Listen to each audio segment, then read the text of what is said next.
Dear students, JEE advance 2024 के लिए अब बहुत ही कम समय बचा है। 10-12 दिन का टाइम है और इस 10-12 दिन के टाइम को किस तरह से अच्छे से यूज करें, ये बहुत ही इंपॉर्टेंट बात है।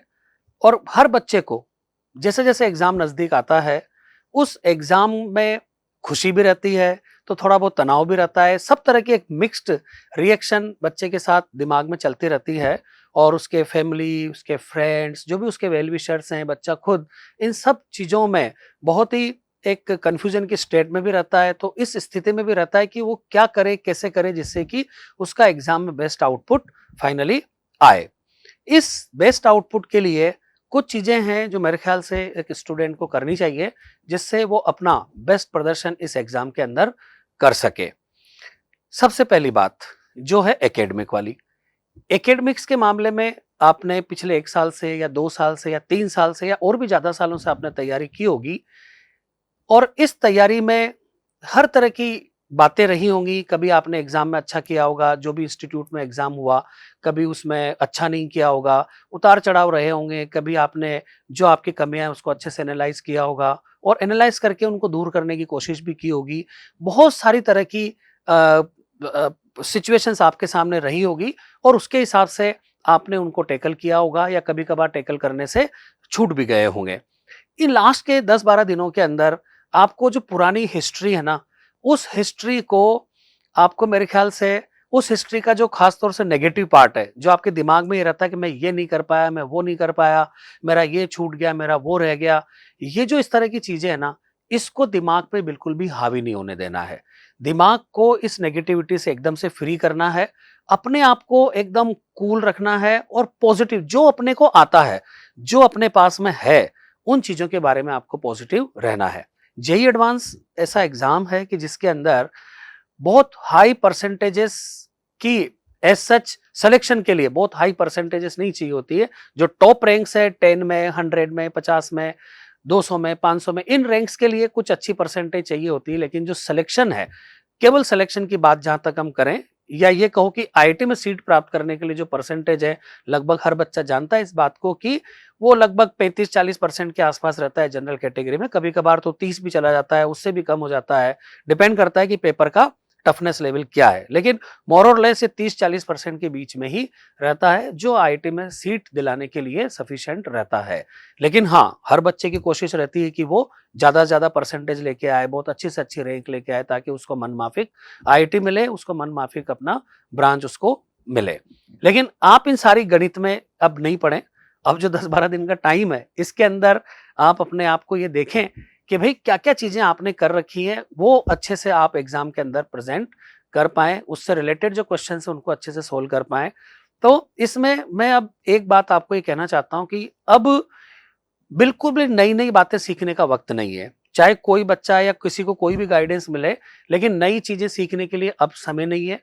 आपने जो भी पिछले सालों में तैयारी की है, उसमें से जो भी हाइलाइट्स बना रखी हैं, जो भी आपने कोई की पॉइंट्स बना रखे हैं, कोई नोट्स में अंडरलाइन बना रखा है, या शीट में, डीपीपीस में, आपके जो भी स्टडी मटेरियल है उसमें जहां जहां भी आपने हाइलाइट्स कर रखे हैं, आप उनको बार बार देखें। या हो सकता है उनको आप लिख लिख के उनको लिखें। लिखने पर अपने आप आपको चीजें याद हो जाती हैं।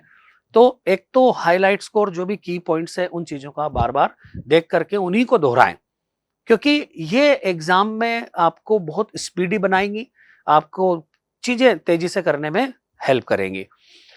जो आपके पुराने पेपर्स हैं, चाहे वो आईआईटी के हों, मतलब जेई एडवांस के पेपर्स हों, चाहे वो आपके संस्थान के पेपर्स हों, इन पेपर्स को आप सोल्व करें। आपके पास इनके सॉल्यूशंस भी हैं, आपके पास इनके आंसर कीज भी हैं। तो इन पेपर्स को भले ही आपको दोबारा करना पड़े, लेकिन आप इन पेपर्स को करें, क्योंकि जो टेस्ट पेपर्स होते हैं, ये गागर में सागर होते हैं। चाहे वो जेई एडवांस वाले हों, चाहे वो इंस्टीट्यूट के द्वारा कराए गए पेपर्स हों, कोई पार्ट टेस्ट भी हो सकते हैं, कोई फुल टेस्ट भी हो सकते हैं। इनकी आप प्रैक्टिस करें। अब इनकी प्रैक्टिस कैसे करें? आप बिल्कुल एग्जाम वाला जो टाइम टेबल होता है ना, उस टाइम टेबल के हिसाब से आप अपनी प्रैक्टिस करें। और फुल सिलेबस टेस्ट की प्रैक्टिस करेंगे तो ज्यादा अच्छा रहेगा, क्योंकि आपको इससे पता चलेगा कि आपके अंदर क्या क्या पॉजिटिव चीजें हैं, और उनको बार बार उसके बारे में आप अपने पॉजिटिव रहें। और जो चीजें नहीं उसके अंदर हो पा रही हैं, अगर आपको लगता है कि बहुत कम से कम समय में और बिना तनावग्रस्त हुए आप उन चीजों को ठीक कर सकते हैं, तो भी इस 10-12 दिन के टाइम में आपको प्रयास करने चाहिए। कभी-कभी क्या होता है कि जिस चीज़ में अपन बहुत ज़्यादा एक्सपर्ट नहीं होते हैं, वो भी अपने को नंबर दिला देती है। और कभी-कभी ऐसा भी होता है कि जिस चीज़ में हम बहुत ज़्यादा एक्सपर्ट होते हैं, जिसमें बहुत ज़्यादा कॉन्फिडेंट होते हैं, कभी-कभार वो चीज़ भी अपने को धोखा दे जाती है। इसलिए जो चीज़ें हमको बहुत अच्छी तरह से नहीं आती, उसका भी हल्का-फुल्का ज्ञान तो हमको होना ही चाहिए। फ़ॉर्मूले, मैं हमेशा इस बात को स्ट्रेस करता हूँ कि फ़ॉर्मूले हमें बहुत अच्छे से याद होनी चाहिए, लिख-लिख के उसको याद करना चाहिए। और इसमें हमारी जो एग्ज़ाम में जो स्पीड होती है ना, वो फ़ॉर्मूले आने से स्पीड बहुत अच्छी बढ़ जाती है। हमको ऐसा नहीं होना चाहिए कि फ़ॉर्मूला याद करने के लिए भी हमको इधर-उधर देखना पड़ रहा है कि भई जैसे ही फ़ॉर्मूला रिकॉल करना है तो अपन ज़्यादा सोच में पड़ रहे हैं। 5 सेकंड के अंदर हमको जिस भी फ़ॉर्मूले को क्वेश्चन में लगाना है, वो फ़ॉर्मूला हमको तुरंत याद आ जाना चाहिए। तो एकेडमिक्स वाली चीज़ में तो मैं यही कहूँगा। एक बात और इसके अंदर ये कहूँगा कि स्पीड बहुत मैटर करती है इस एग्ज़ाम के अंदर, क्योंकि टाइम हमेशा अच्छे से अच्छे बच्चों को भी टाइम इसके अंदर कम पड़ जाता है। तो टाइम आपको सफिशिएंट लगे, टाइम में आपको दिक्कत नहीं आए, इसके लिए आप पढ़ने की स्पीड बहुत अच्छी रखें। और ये वैसे एक दिन में नहीं होती है, लेकिन 10-12 दिन के अंदर भी आप थोड़ा-सा और प्रैक्टिस करेंगे, तो पढ़ने की स्पीड को आप अच्छी रखें। क्वेश्चन के अंदर जो काम की चीज़ें हैं, उनको ग्रास्प करना, उनको तुरंत स्कैन करना, ये आप अपने अंदर एक कला डेवलप करें। उससे क्या होगा कि जैसे 4-5 लाइन का क्वेश्चन है, तो आपको उसमें से जो जो की वर्ड्स हैं और जो की नंबर्स हैं उसके अंदर, उनको आप तुरंत स्कैन करो। इससे आपको पूरी जो इंग्लिश है उस क्वेश्चन की, वो पढ़ने की ज़रूरत नहीं रहेगी और जो की पॉइंट्स है, उनके माध्यम से आप क्वेश्चन को पिकअप कर सकते हो और उसके बाद उसको सोल्व कर सकते हो। हमेशा आदत रखें और जेईई का जो एक्चुअल पेपर होगा, उसके अंदर भी आप क्वेश्चंस को जो रफ कॉपी मिलती है, उसमें सोल्व करने की उसी में सोल्व करें। हवा में सोल्व करने से गलतियां ज्यादा होती है। और जब भी आप कागज में सोल्व करें, क्वेश्चन नंबर भी डालें, कुछ बॉक्स वॉक्स बना दें, ताकि दोबारा से अगर आपको उस क्वेश्चन को देखना पड़े, तो आपके पास में वो रहना चाहिए कि मेरा ये क्वेश्चन कहां से कहां तक, किस बॉक्स के अंदर मैंने क्वेश्चन सोल्व कर रखा है। कैलकुलेशन का विशेष ध्यान रखें। एक टाइम था जब अच्छी कैलकुलेशन से मतलब ये है कि बहुत ही बढ़िया फाइनल आंसर आता था, सिंगल डिजिट में या इंटीजर में, डबल डिजिट में, इस तरह से क्वेश्चन के आंसर आते थे। लेकिन आजकल पिछले कुछ सालों से ट्रेंड ऐसा हो गया है कि पॉइंट में भी आंसर्स आते हैं और उसके बाद भी 2-3 डिजिट रहती है, फिर उसको अप्रोक्सीमेशन करना है। तो ये हालांकि आपने अपनी प्रैक्टिस के दौरान ये सब कुछ किया होगा, लेकिन फिर भी कैलकुलेशन की अगर आदत नहीं रही है, तो कैलकुलेशन की आदत डालें। अब जो भी क्वेश्चन आगे आप 10-12 दिन के अंदर प्रैक्टिस करेंगे, उसमें फाइनल कैलकुलेशन तक, फाइनल आंसर तक पहुंचने की खुद से अपने कोशिश करें। खाली ये नहीं कि भाई अपने मेथड देखा और उसके हिसाब से कि ठीक है ये ऐसे हो जाएगा, ऐसे हो जाएगा, ऐसा नहीं। लास्ट तक आंसर तक अपने को जाना पड़ेगा, क्योंकि जेईई एडवांस का पेपर होगा तो उसमें लास्ट में आंसर तक अपने को खुद ही निकालना है। मोर देन वन करेक्ट वाले जो क्वेश्चंस होते हैं, ये बहुत ही एक तरह से खतरनाक सवाल होते हैं। कुछ बहुत आसान भी होते हैं, तो कुछ खतरनाक भी होते हैं, बहुत टाइम कंज्यूम भी करते हैं। कई बार एक ऑप्शन ही आपको उलझा के रख देता है। तो जो मोर देन वन करेक्ट वाले जो क्वेश्चंस होते हैं, ये काफ़ी मात्रा में भी होते हैं, काफ़ी मार्क्स के भी होते हैं और ये बहुत डिसाइडिंग फैक्टर होते हैं बच्चों के रैंक्स के लिए। इसलिए मोर देन वन करेक्ट की प्रैक्टिस रिलेटिवली ज़्यादा करें।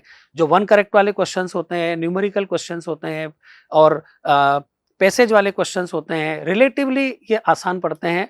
और इसलिए एग्जाम के अंदर जब अपन स्ट्रेटेजी बनाते हैं सोल्व करने की, तो पहले इन क्वेश्चंस को अटेम्प्ट करना चाहिए। मोर देन वन करेक्ट वाले क्वेश्चंस को रिलेटिवली बाद में करना चाहिए। ये एकेडमिक से रिलेटेड बातें थी। मेनली तो देखो एकेडमिक से ही जो आउटपुट आना होता है वो आउटपुट आता है, लेकिन एकेडमिक्स वाली जो बातें हैं, इनके अलावा भी बच्चे को और भी चीजों का ध्यान रखना होता है। सिलेक्शन रिजेक्शन ऑफ क्वेश्चंस, ये बहुत ही इंपॉर्टेंट होता है। इसमें रिजेक्शन और सिलेक्शन में एक सबसे की फैक्टर ये होता है कि जैसे सिलेक्शन की बात करें, तो क्वेश्चन जो सबसे कम साइज के होते हैं, कम से कम लाइनें लिखी होती हैं, जिनके ऑप्शंस भी बहुत छोटे-छोटे होते हैं, ऐसे क्वेश्चन जहां-जहां भी पूरे पेपर के अंदर मिलते हैं, भले वो सीक्वेंस में कहीं पे भी पड़े हुए हों, जरूरी नहीं कि आप क्वेश्चन 1 2 3 4 5 से ही करें। आप पूरे पेपर के अंदर जहां-जहां भी, चाहे फिजिक्स का हो, केमिस्ट्री का, मैथ्स का हो, शुरू से एंड तक जहां भी छोटे-छोटे क्वेश्चंस हैं, सबसे पहले उनको फिनिश करने की कोशिश करें। और जैसे कई क्वेश्चनों में ग्राफ होता है, किसी में डायग्राम होता है, इनको देख करके अपने को फीलिंग आ जाती है कि ये क्वेश्चन मेरे से होने लायक है ना। आपके जो भी कॉन्फिडेंट चैप्टर्स हैं कि भाई ये टॉपिक मुझे बहुत अच्छा लगता है या इस टॉपिक में स्कोरिंग है, हाँ अच्छा लगने वाली बात अलग है। और क्वेश्चन को देख करके डिसाइड करना ऑन द स्पॉट कि हाँ ये मेरे से होने लायक है, वो भी वहीं का वहीं डिसाइड करना भी इंपॉर्टेंट होता है।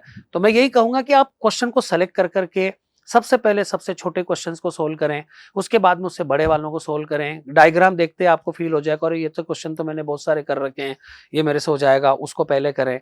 तो पहले आप उन सारे क्वेश्चंस को ढूंढ ढूंढ के सोल्व कर लें जो क्वेश्चंस आपके कॉन्फिडेंस और आपके कंट्रोल वाले क्वेश्चंस हैं। इससे ये हो जाएगा कि भाई जिन क्वेश्चनों में अपन एक महारत हासिल कर रखी है, वो क्वेश्चन में से मेरा एक भी क्वेश्चन नहीं छूटा। इसके बाद में आप सेकेंड लेवल, थर्ड लेवल, अलग अलग तरह के जो लेवल के क्वेश्चंस रहते हैं उनको सोल्व करें। और लास्ट में आते आते ऐसा रहना चाहिए कि अगर कोई क्वेश्चन छूटना पड़ रहा है तो आपको उस क्वेश्चन को छोड़ने का कोई दुख नहीं होना चाहिए। फिजिक्स में, केमिस्ट्री में, मैथ्स में थोड़ा थोड़ा अलग अलग स्टाइल रहता है काम करने का। मैथ्स रिलेटिवली ज्यादा टाइम कंज्यूम करती है, ज्यादा टफ पड़ती है बच्चों के लिए। इसलिए क्वेश्चन बटोरने के लिए जो सबसे सेफ जगह होती है ना, वो रिलेटिवली केमिस्ट्री होती है।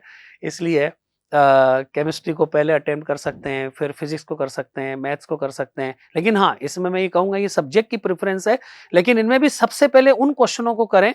जैसे केमिस्ट्री में जो भी छोटे छोटे क्वेश्चंस हैं, डायरेक्ट क्वेश्चंस हैं, उनको सबसे पहले निपटा लो। मान लीजिए ऐसे 5 ही क्वेश्चन मिले।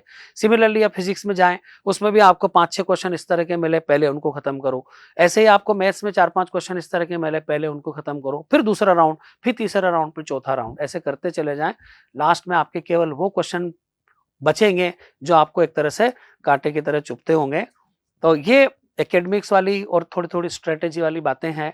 बाकी आपको कुछ पेपर के अंदर कोई क्वेश्चन रिजेक्ट करना है तो आप उसको तुरंत रिजेक्ट करें कि भाई इसको तो मुझे वापस देखना भी नहीं है, ये क्वेश्चन तो मैंने एक ही बार में खारिज कर दिया है।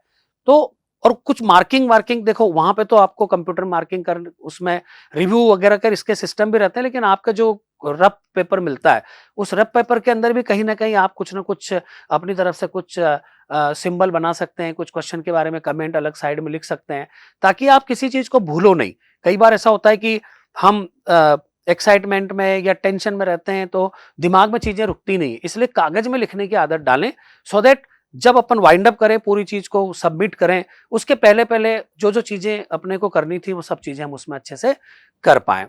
आपको पूरे एग्जाम के दौरान कई बार मतलब परेशान होने वाली फीलिंग आ सकती है। कुछ कुछ क्वेश्चन ऐसे होते हैं जो बच्चे को परेशान करने के लिए बनाए जाते हैं, ताकि उसका जो है ना वो मेंटली डिस्टर्ब हो जाए उसके अंदर और परेशान हो जाए, हार जाए एक तरह से। तो ये सब चीजें टेक्टिक्स होती हैं बच्चे के पेशेंस लेवल को चेक करने के लिए, उसकी स्ट्रेटेजी को चेक करने के लिए। तो आपको ऐसे क्वेश्चनों से बिल्कुल भी हार नहीं माननी। जैसे आप कोई अच्छी सड़क पे जा रहे हैं, एकदम स्पीड ब्रेकर आ गया तो उससे स्पीड टूटती है, लेकिन आपको स्पीड ब्रेकर तो पार करना ही पड़ेगा। तो इसलिए थोड़ा सा उसको तरीके से स्पीड ब्रेकर को हैंडल करें। ऐसे ही कुछ क्वेश्चंस भी स्पीड ब्रेकर के रूप में होते हैं जो आपको मेंटली परेशान कर सकते हैं, बट आपको अपने आप को कंट्रोल में रखना है। तो पेपर को हैंडल करने के लिए पीसफुल माइंड शुरू से लेके एंड तक और पूरी एनर्जी के साथ आपको रहना है।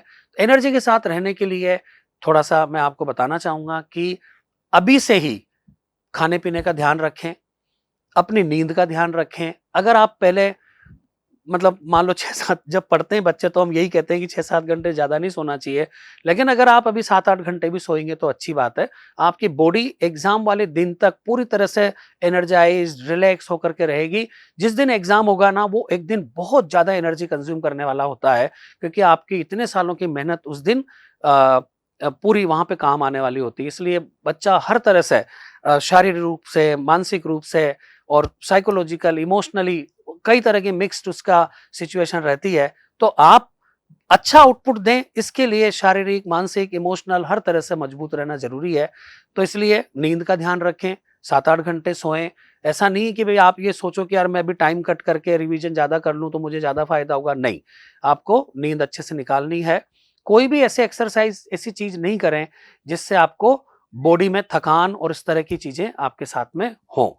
आप रोजाना अपने, अगर आप अपने घर पे हैं, माता पिता से, भाई बहन से, अपने जो भी घर में लोग रहते हैं इनसे बातचीत करें, थोड़ी देर उनके साथ गपशप करें।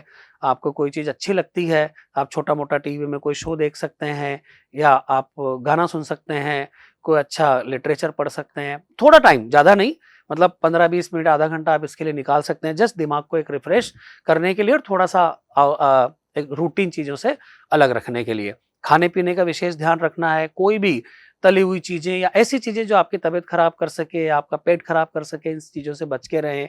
ठीक है, दूध पिए, जूस पिए, अच्छे से खाना खाएं, फल फ्रूट खाएं।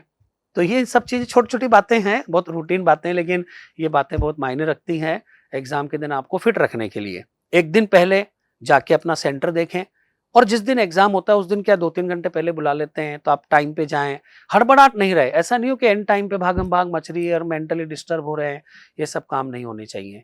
तो एग्जाम के दिन भी प्रॉपर समय पे जाएं, और सुबह कुछ नाश्ता जरूर करके जाएं, खाली पेट नहीं जाएं।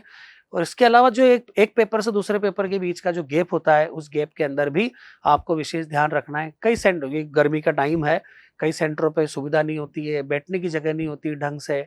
अपने साथ जो भी आपके साथ एग्जाम दिलाने के लिए जाएं, तो कुछ चीजें लेकर के जाएं, छाता लेके जाएं, पानी की बोतल वगैरह वगैरह, जो दूसरी चीजें होती हैं, चादर बिछा के बैठने के हिसाब से चादर रख करके उसमें जाएं। और जो भी एक बेसिक मिनिमम चीजें होती है ना, अपने साथ लेकर के जाएं। एग्जाम सेंटर पे ऐसा हो सकता है कि आपके सोच के मुताबिक आपको रूम नहीं मिले, आपके आसपास का एनवायरनमेंट वैसा नहीं हो सकता है पंखा ढंग से नहीं चल रहा हो, खड़खड़ खड़ कर रहा हो, टेबल की भी हिल रही हो। तो ऐसे कोई भी तरह की सिचुएशन हो सकती है जिसमें जो आपको मेंटली डिस्टर्ब करे, लेकिन इन सब चीजों पे भी आपको एक तरह से कंट्रोल करना है और कूल रहना है। एग्जामिनर से बिल्कुल कोई भिड़ंत नहीं करनी है। कई बार बच्चा जो है थोड़ा सा इमेच्योर होता है, तो थोड़ा लड़ जाते हैं, ऐसे लड़ने वाला एटीट्यूड बिल्कुल नहीं रखें। बहुत पीसफुल रहते हुए एग्जाम दें, क्योंकि ये एग्जाम सभी चीजों की परीक्षा करने वाला एग्जाम है। मेरे हिसाब से आपकी जो तैयारी है, उस तैयारी का बेस्ट आउटपुट लाने के लिए आपको इन सब बातों का ख्याल रखना चाहिए, और उन सब बातों का ख्याल रखें जो आपको समय समय पे आपके फैकल्टी मेंबर्स आपको गाइड करते हैं। और उनका जो आशीर्वाद है वो आपके साथ है, आपके माता पिता का आशीर्वाद है, आपके वेल विशर्स का आशीर्वाद है। आप फुल्ली कॉन्फिडेंट होकर के एग्जाम में जाएं, और इन सब बातों का ख्याल रखेंगे तो जैसा आपने सोचा है उससे भी ज्यादा अच्छा एग्जाम आपका होगा। मेरी तरफ से, रेजोनेंस की तरफ से आपको बेस्ट विशेस, गुड लक।